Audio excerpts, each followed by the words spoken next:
Hey, good afternoon to you. How you doing this afternoon?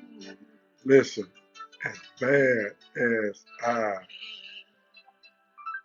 feel, I mean, I feel something on the inside. I need to share something with you. I think it's important. I think we need to know this, right? So I don't know whether you've been keeping up, and I know people here. Hey Pamela Pie, how you doing? Listen, I hope all y'all doing great. I hope everything's going great for you. I need to share some truth with you because I think it's important that we mention this. I think it's important that we say this. Hey, Courtney Brookins, how you doing today? Listen, I'm gonna give about 30 seconds. I want to talk to you about what's happening, what's going on, what is taking place, and it's like crickets. Nobody's saying anything, and I part of my charge is to be a voice for the voiceless, right?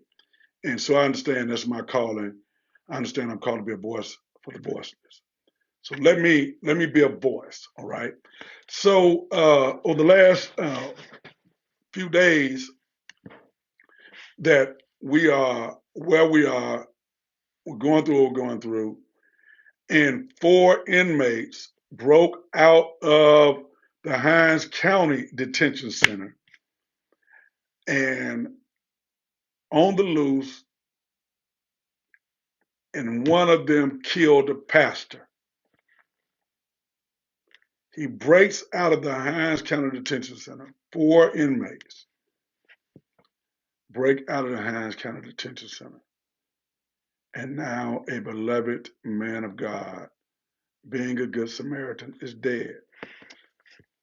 I want you to understand this right now. I want you to understand this. No, my involvement in this ain't about politics. Okay, I didn't come in here uh, about no politics, but my concern is for the least of these. And there's some things I'm very concerned about that I've been waiting on the elected officials to say something, but nobody's saying a word. And so I'm bothered that four inmates break out of jail and a pastor is dead.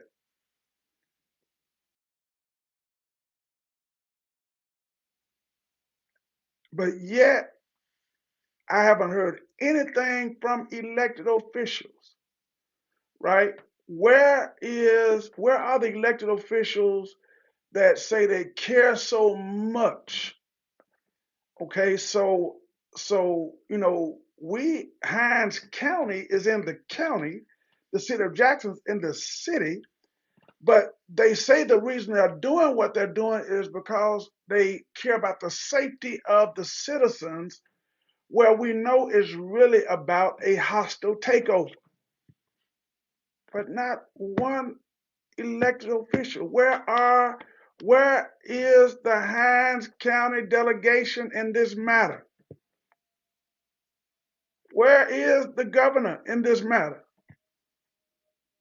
We we got now three men on the loose, armed and dangerous, and they killed the pastor.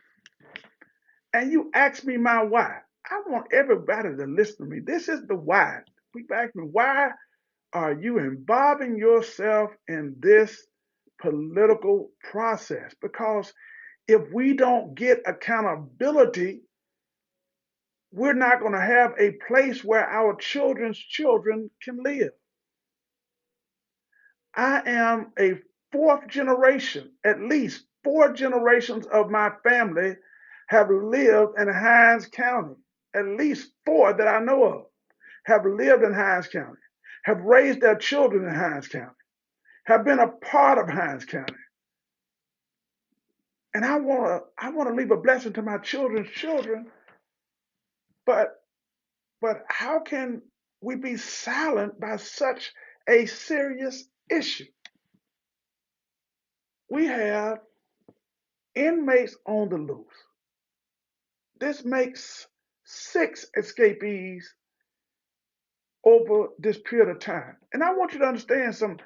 This for me, what I'm saying, and I don't care what anybody tells you, has nothing to do with with the current sheriff or anything. I'm not thinking about that. That's beyond what's on my mind. What's on my mind is are these people that say they care so much, but they've been underfunding the county. They've been underfunding where black and brown citizens live. They've been underfunding. The governor just vetoed $18 million worth of things that would have helped. It would have helped. It would have helped us. It would have grown something. So it's amazing to me how and what our real concerns are. And uh, man, listen to me. They are deliberately after where they know they can grow and establish and keep black and brown citizens out of. Now let's understand something. You know, crime is in every major city, but what we do expect is protection. But now what you say is, and what people keep saying, and what people not understanding, we just don't quite understand what's happening, and we don't understand that they're starving out. They were underfunding the schools. They underfund education, Michael. They underfund education. See, this is not a 1 year problem. This is not a 3 year problem. It's not a 5 year problem. But when you underfund education, you refuse to properly fund counties. You build and put millions of dollars of state money in everything around, but not in. This is what you create. So what I'm telling you, it was a deliberate creation of what you have.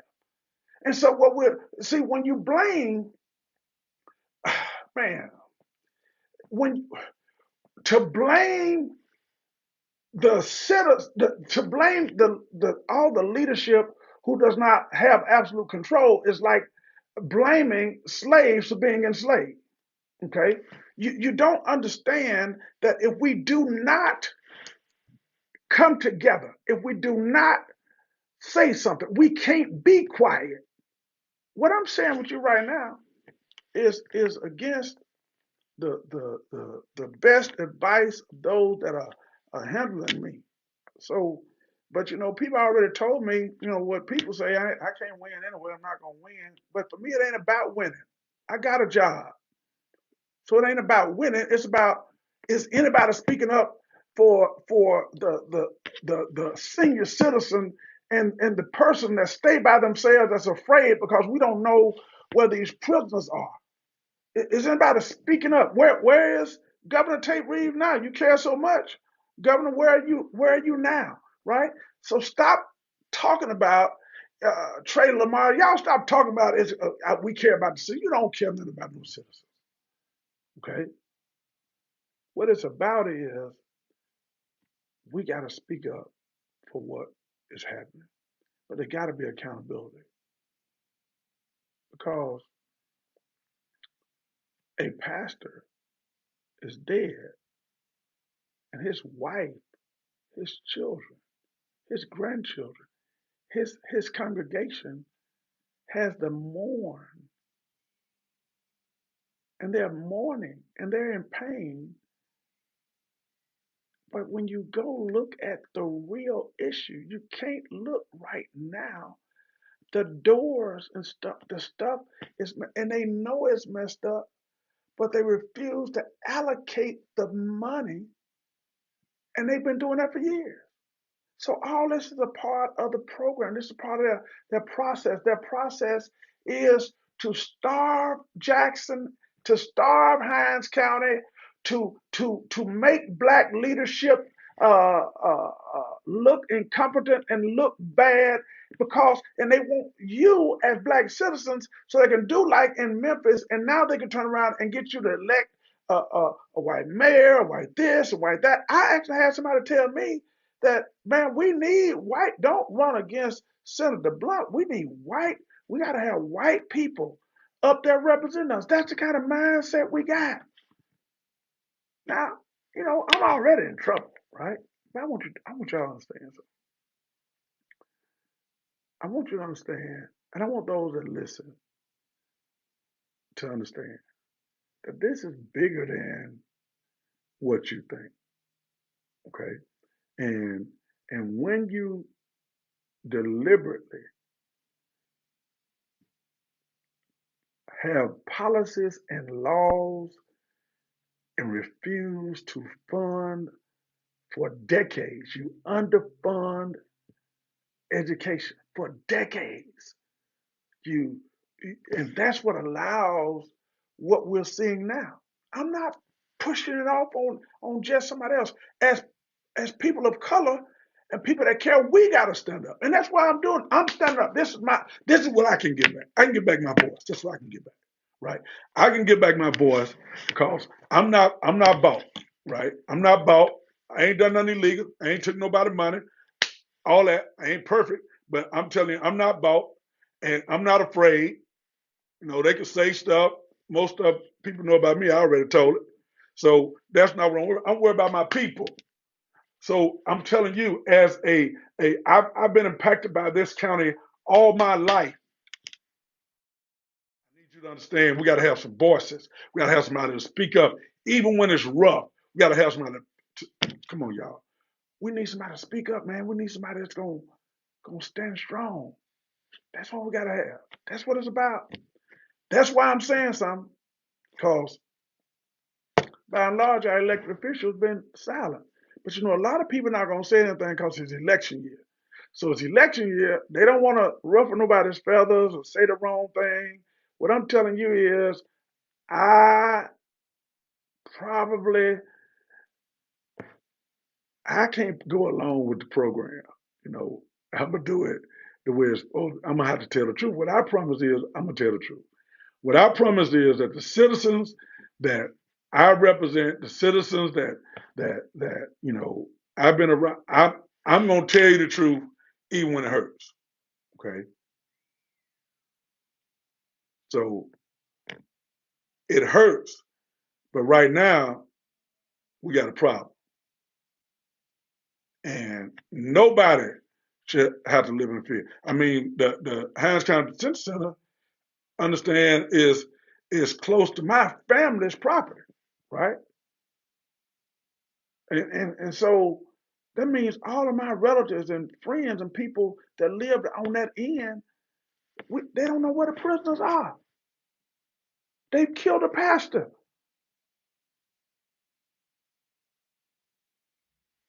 Now, listen to this carefully. We got to come together. This ain't about no blame game. This ain't about no pushing nobody down. But what this is about is we got to be speaking with the same voice. But what we can't do is be silent. You can't be silent and not say nothing and not demand accountability. So we got to change this. We cannot allow folk to hoodwink us and to continue to play us and continue to turn us against one another. We got an issue, we got a problem, and voting cannot be a popularity contest. We cannot. Don't vote. If you don't think I can get the job done, if you don't think, it got to be based on facts, it got to be based on track records, it got to be based on what has a person done. What a person has done is a good indicator of what he can continue to do, right? So you as people, as citizens, we got to make sure we are very serious about this process, because listen, no good Samaritan deserves to happen to them what has happened. And I tell you all the time, I'm a man of faith. I'm praying for our elected leadership. I'm praying for our sheriff. I'm praying for our board of supervisors. I'm praying for all involved. I mean, an officer was shot. A prisoner or escapee is dead. That's not that's not what we're looking for.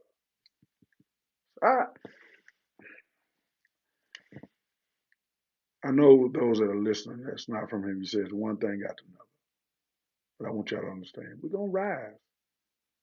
We're going to come up. But it's going to be when we really speak truth and we say truth and we talk truth and we stand with each other and we confront one another about things that are not true or things that need to be changed. And we have conversations in the back room, but we come back out understanding that we handling things the way it's supposed to be handled and doing things the way it's supposed to be done. But accountability has to become a part of who we are as a people. And it starts at home. All right. So we need help. We got to stand together. We cannot afford to allow this to go undealt with. Got to deal with it. All right. So thank you to the first responders in Lee County. Uh, I know there's no words we can say about what happened to Pastor Watts. And as a fellow pastor, my heart is aching just thinking about his church and his family.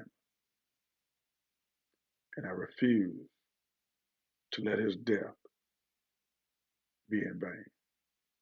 We will not allow his death to be in vain. That is something that did not have to happen. And there must be accountability on what took place.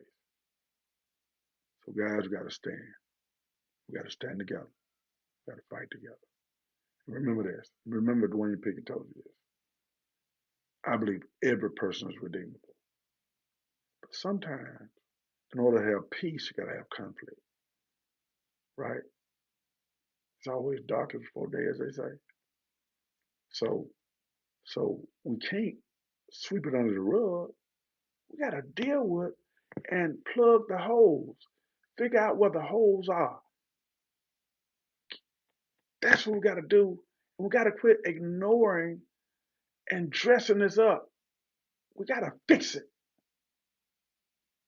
But those of you that are our elected officials, these are the issues we ask you to be passionate about. These are the issues we want you to open your mouth about and say something about. We're not concerned about who sell used mattresses. That was an actual bill, you know. Man, that's not our concern. Our concern is can we properly have family friendly communities? Can we have family friendly communities? Can we number two, can we adequately educate our children and provide the proper education that enables them to be successful in the future? Can we build strong economic engine to provide real quality jobs, right? Can we put together programs that train and prepare entrepreneurs? I mean, these are the kind of things. So I don't know. And you're right. You're right. Evelyn Allen, you're right. I'm sorry. I don't know the fact. I just know what they report. So it's not about that to me. My pain is that the pastor's dead. So I see how quick I just came back. I say I'm gonna speak truth, and you're right. I don't know who did what, where. So excuse me for that. I do know this is that the pastor's dead, and now an inmate is dead, and a deputy is shot, and three more on the loose. That part, as my friend would say, that part I do know. And yeah, could be somebody else. I don't know what it is. Maybe you're right, but I do know this: it's painful, and this is not what we got to live. Here's my promise: I'm gonna tell you the truth. I'm gonna keep you informed. People say, well, "Why are you doing this on social media?" Because the lies be on social media. Somebody got to tell the truth, right? I'm committed to really telling the truth. Sometimes, even when it hurts, right? So, my daddy told me, Your friends will tell you the truth even when you don't like it. Right? Hey, God bless y'all. I need to tell y'all that. Hey, please be in prayer for these families, the people that's hurting. Uh, let's do it together. Let's fight together. We can do this together. This is Dwayne Pickett with the truth. God bless.